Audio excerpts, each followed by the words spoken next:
Hello friends, आज हम बात करेंगे ठंड के मौसम में की जाने वाली कुछ इंपॉर्टेंट गलतियों के बारे में जो हार्ट पेशेंट्स की कंडीशन को बिगाड़ सकते हैं।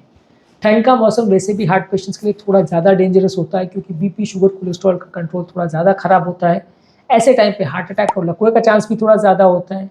यदि इस माहौल में हम कुछ और गलतियाँ करते हैं जो हमारी हेल्थ को बिगाड़ सकते हैं तो हमारे लिए और ज़्यादा मुसीबत हो सकती है। तो आज कुछ इंपॉर्टेंट गलतियों को हाईलाइट करेंगे और कोशिश करेंगे कि आप उनसे बच सकें, उनका क्या इफेक्ट होता है हेल्थ पर वो भी डिस्कस करेंगे। ये इस टॉपिक का सेकंड पार्ट है। हमने ऑलरेडी फर्स्ट पार्ट में कुछ मिस्टेक्स पर बात करी थी, आज उसी को कंटिन्यू करेंगे। टॉपिक पर जाने से पहले जो लोग हमारे चैनल पर नए हैं उन्हें वेलकम करूंगा और उनको और हमारे रेगुलर व्यूअर्स को रिक्वेस्ट करूंगा कि रेगुलरली वीडियोज़ को देखते रहें। इनको अगर पॉसिबल हो तो लाइक करें, कमेंट करें और यदि आपको ये कंटेंट अच्छा लगता है तो फ्रेंड्स रिलेटिव के साथ शेयर करें। ठंड के मौसम में अगला कॉमन मिस्टेक जो लोग करते हैं वो है बहुत ज़्यादा फायर प्लेस के पास बैठना। ठंड के मौसम में आपको ये ध्यान रखने की ज़रूरत है कि यदि आप आग के पास बहुत ज़्यादा बैठते हैं, आग को तापते हैं, खासकर ऐसे एनवायरनमेंट में जहाँ कार्बन डाइऑक्साइड यानी खराब हवा को निकलने के लिए जगह नहीं है, कमरा बंद सा है, ठंड के मौसम में काफ़ी चांसेस है कि आप कमरा ज़्यादा बंद रखोगे क्योंकि आपको ऐसा लगता है कि हीट जो कमरे के अंदर है वो बाहर ना निकल जाए, हम बाहर की हवा ना अंदर आ जाए इसके लिए बंद रखते हैं।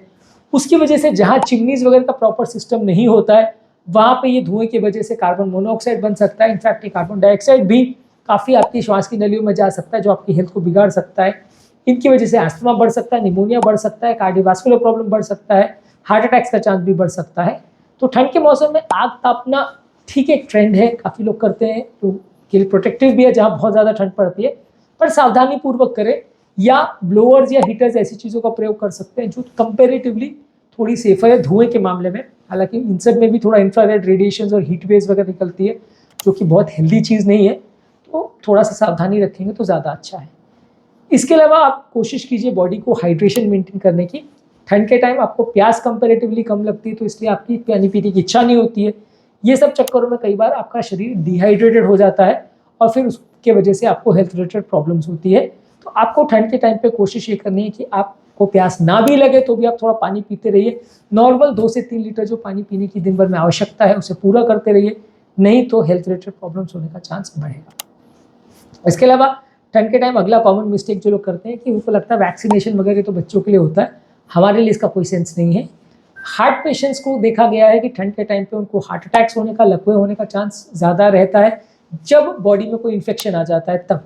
यानी कि ठंड के टाइम जब निमोनिया होता है तो पेशेंट को कई बार बॉडी में इन्फ्लेमेशन हो जाती है जिससे क्लॉट ट्रिगर होता है और आपको बार बार हार्ट रिलेटेड प्रॉब्लम्स के लिए भी भर्ती करने की आवश्यकता पड़ सकती है। प्लस हार्ट फेलियर वगैरह के पेशेंट में जब निमोनिया बिगड़ता है तो भी उनको भर्ती करने की ज़रूरत पड़ती है क्योंकि ऐसे टाइम पे भी आपकी हेल्थ बिगड़ सकती है। तो ठंड के मौसम में आपको खुद को प्रोटेक्ट करना है अपने आप को ठंड के एक्सपोजर से, और दूसरा वैक्सीनेशंस लेके, वैक्सीनेशंस खासकर जो न्यूमोकॉकस बैक्टीरिया है या इन्फ्लुएंजा वायरस है, बर्ड फ्लू, स्वाइन फ्लू या कोविड जैसे वायरसेस के लिए आप वैक्सीनेशन अगर करवा लेते हो तो काफ़ी चांस है कि आपको इन्फेक्शन होने का चांस कम होगा। बहुत सारे स्टडीज़ में ऐसा देखा गया है कि जब पेशेंट को निमोनिया होता है तो जब हॉस्पिटल भर्ती करना पड़ता है पेशेंट को, उस टाइम पे बहुत हार्ट अटैक्स और इस तरह की प्रॉब्लम्स होती है और सडनली हेल्थ बिगड़ती है। और कई बार हार्ट फेलियर पेशेंट जो सालों से स्टेबल चल रहे होते हैं, सडनली निमोनिया की वजह से उनकी मृत्यु हो जाती है। तो इस टाइम अपने आप को निमोनिया या सीरियस इन्फेक्शन से बचाना ज़रूरी है। आपकी तरफ से जो सावधानी हो सकती है वो तो रखनी ही है।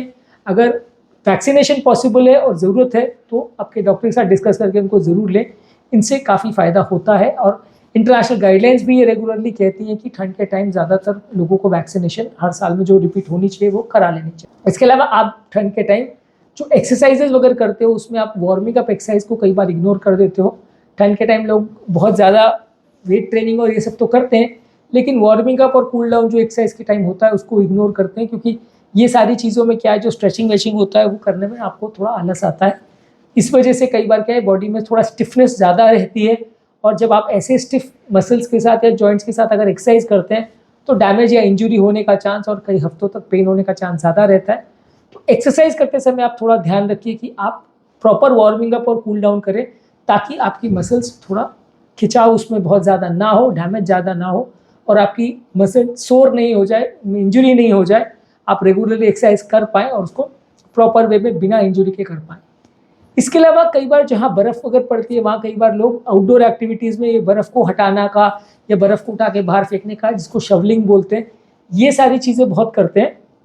वैसे तो ये उतनी ज़्यादा डेंजरस नहीं है, पर ठंड के मौसम में जब आदमी और ज़्यादा थोड़ा सा ठंड के वजह से उसको सांस फूलने का प्रॉब्लम ज़्यादा होता है, स्टैमिना भी थोड़ा सा कम रहता है ठंड के टाइम पे, तो वैसे टाइम पे अगर आप इस तरह की चीज़ें करोगे तो आपको ज़्यादा हार्ट रिलेटेड स्ट्रेस पड़ सकता है और सडन कंडीशन बिगड़ने का चांस हो सकता है।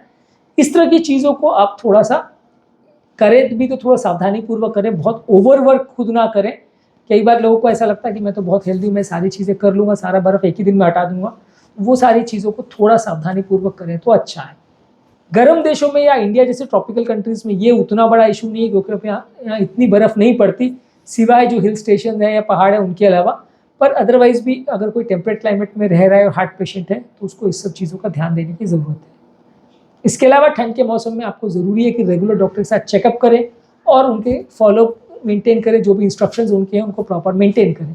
यदि आप उनके इंस्ट्रक्शंस फॉलो नहीं करते हैं तो ये ज़्यादा डेंजरस हो सकता है, खासकर इसीलिए कि आपकी बॉडी का कंट्रोल थोड़ा बिगड़ जाता है इस टाइम पे, खाने पीने का कंट्रोल बिगड़ जाता है, बीपी शुगर कोलेस्ट्रॉल का कंट्रोल बिगड़ जाता है, स्ट्रेस हार्मोन्स बॉडी में ज़्यादा होते हैं, साइकेट्रिक प्रॉब्लम्स ठंड में ज़्यादा होते हैं। तो इस वजह से यदि आप ध्यान नहीं दोगे तो आपका काफ़ी चांस है कि आपकी हेल्थ बिगड़ सकती है और जब तक मौसम खत्म होगा तब तक कोई कार्डियोवैस्कुलर इमरजेंसी आपको आ सकती है। तो कोशिश करिए कि ठंड के मौसम में रेगुलर अपने डॉक्टर के टच में रहें और उनके इंस्ट्रक्शंस को प्रॉपर्ली फॉलो करें, उनसे इग्नोर ना करें, खासकर अपनी मेडिसिन को। इसके अलावा कई बार लोग खांसी, जुकाम, बुखार ये सब चीज़ों को भी इग्नोर करते हैं। उनको ऐसा लगता है यार सर्दी जुकाम तो ठंड में सबको होती है, इसमें क्या फ़र्क पड़ता है। पर हार्ट पेशेंट्स में ये कई बार रिस्की हो सकता है, क्योंकि अगर आप ठंड के टाइम बहुत ज़्यादा आपको अगर अपर रेस्पिरेटरी ट्रैक्ट इन्फेक्शन होता है तो उससे भी बॉडी में इन्फ्लेमेशन क्रिएट होता है और अटैक्स होने का चांस बढ़ जाता है। तो कोशिश करिए कि बहुत ज़्यादा ठंड का खुद को एक्सपोजर मत करिए, बहुत ज़्यादा जुकाम वुकाम से खुद को बचाइए। किसी व्यक्ति को अगर जुकाम है तो उसके आसपास मत जाइए। तो ये सारी चीज़ों का थोड़ा सावधानी रखिए। जुकाम के टाइम हाइजीन का ध्यान रखिए, कोविड के टाइम ये सारी चीज़ें आपको सिखाई गई है बहुत सारी, इनको फॉलो करिए। बाकी सब कोल्ड में भी एप्लीकेबल है। तो इनसे अगर आप खुद को बचाएंगे तो काफ़ी चांसेस है कि ठंड के टाइम सडन डिटोरिएशन कंडीशन में नहीं होगा। बहुत ज़्यादा गीले और बर्फीले एरियाज़ में थोड़ा ये भी ध्यान रखने की ज़रूरत है कि उम्र दराज हार्ट पेशेंट अगर बाहर जा भी रहे हैं एक्सरसाइज वगैरह के दौरान तो थोड़ा सावधानी रखें। प्रॉपर गर्म करने वाले कपड़े और सपोर्टिव गियर या जूते या केन्स वगैरह साथ में रखें, क्योंकि ठंड के टाइम बहुत ज़्यादा बर्फ़ वगैरह जहाँ होती है वहाँ लोगों को इंजरीज होने का, गिरने का, और इंजरी में बहुत ज़्यादा शरीर का डैमेज होने का चांस भी बहुत होता है। आपने हमेशा देखा होगा कि ठंड के टाइम अगर कोई भी चोट वोट भी लग जाए तो बहुत तेज़ देर तक दर्द होता रहता है, मसल्स एकदम सुन्न या अकड़ जाती हैं। तो वो सारी चीज़ों से भी अपने आप को बचाना है, मस्कुलर पेन्स और इंजरी से खुद को बचाना है, क्योंकि ये सारी चीज़ें उम्र दराज पेशेंट में बड़ा इशू कर देती है। फ्रैक्चर्स भी बहुत ईजिली हो जाते हैं और आपकी हेल्थ बिगड़ सकती है उसके बाद सडनली जब हॉस्पिटलाइज करना पड़ता है तो ठंड के दौरान ये सब चीज़ों का भी ध्यान रखें कि आपको सडन इंजरीज वगैरह ना हो या बर्फ़ वगैरह की वजह से या पानी की वजह से आप फिसल ना जाए। ठंड के टाइम बाहर अगर आप निकलते हैं तो कई बार अंधेरा रहता है तो इंजरी वैसे भी हो सकती है, ओस रहती है तो आप स्लिप कर सकते हो तो उससे भी इंजरी हो सकती है। इसके अलावा कई बार लोग ठंड के टाइम बहुत ज़्यादा डॉक्टर्स के पास भी जाना अवॉइड करते हैं, डॉक्टर्स भी आउट ऑफ स्टेशन रहते हैं बहुत बार, तो उनको भी मिल नहीं पाते। तो कई बार जो बीमारी होती है उसका लेट डायग्नोसिस होता है, लेट ट्रीटमेंट होता है, जिससे भी जान का खतरा बढ़ जाता है। तो थोड़ा सा कोशिश करिए कि जो भी डॉक्टर आपके हैं रेगुलरली उनके टच में रहिए, उनको दिखाते रहिए, और अगर डॉक्टर बाहर जाने वाले हों तो भी अगर कोई ऑल्टरनेटिव डॉक्टर अवेलेबल हो उनसे टच में रहिए। ठंड के टाइम थोड़ा ज़्यादा सतर्कता रखेंगे तो ज़्यादा अच्छा है। इस दौरान आपकी प्रॉब्लम्स या हार्ट रिलेटेड इश्यूज़ को लेट डिटेक्ट ना हो इसका थोड़ा विशेष ध्यान रखिए, और उसका ट्रीटमेंट इग्नोर ना हो इसका विशेष ध्यान रखिए। इसके अलावा एक और कॉमन मिस्टेक जो लोग करते हैं कि खुद को सिम्टम्स जो हो रहे हैं उसको तो इग्नोर करते ही हैं, फैमिली मेंबर्स में भी अगर किसी को कोई सिग्निफिकेंट सिम्टम्स हो रहे हैं तो उसको भी लाइटली लेते हैं कि चलो उम्र हो गया, जॉइंट इसलिए अकड़ गया होगा, छाती का दर्द कफ जम गया होगा इसलिए हो रहा होगा, या ऐसा कोई प्रॉब्लम हो गई होगी, अकड़न आ गई होगी इसलिए हो रहा होगा। तो ये सब चीज़ों की वजह से कई बार इंपॉर्टेंट कार्डियोवैस्कुलर सिम्टम्स भी इग्नोर हो जाते हैं जिसमें जान का खतरा हो सकता है। तो खुद को होने वाले सिम्टम्स और दूसरों को होने वाले सिम्टम्स पर विशेष ध्यान रखें, उनको लाइटली मत लीजिए, और जब कभी भी अगर कुछ ऐसा लग रहा है कि आपको प्रॉब्लम हो रही है या आपके फ्रेंड्स या रिलेटिव्स को किसी को प्रॉब्लम हो रही है तो विशेष ध्यान दीजिए और जहाँ ज़रूरत पड़े तुरंत ट्रीटमेंट कराइए। तो आज के टॉपिक में हमने बात करी ठंड के टाइम होने वाली कुछ इंपॉर्टेंट मिस्टेक्स या गलतियों के बारे में। हमारी इच्छा ये है कि इस तरह की गलतियाँ छोटी छोटी जो है जो आपकी हेल्थ को बिगाड़ सकती है उससे आप खुद को बचाएं, सावधानी रखें, ताकि हेल्थ रिलेटेड प्रॉब्लम नहीं हो और आपको लॉन्ग टर्म प्रॉब्लम्स ना आए। उम्मीद करूंगा कि आज के टॉपिक में कुछ नई बातें जानने को मिली होगी। जो लोग हमारे चैनल पर नए हैं उन्हें वेलकम करूंगा, और उनको और हमारे रेगुलर व्यूअर्स को रिक्वेस्ट करूंगा कि चैनल को सब्सक्राइब करें, वीडियोस को लाइक और शेयर करें, और ये कंटेंट अगर उनको और उनके रिलेटिव्स के लिए यूजफुल लगता है तो सारे सोशल मीडिया ग्रुप्स में भी शेयर करें।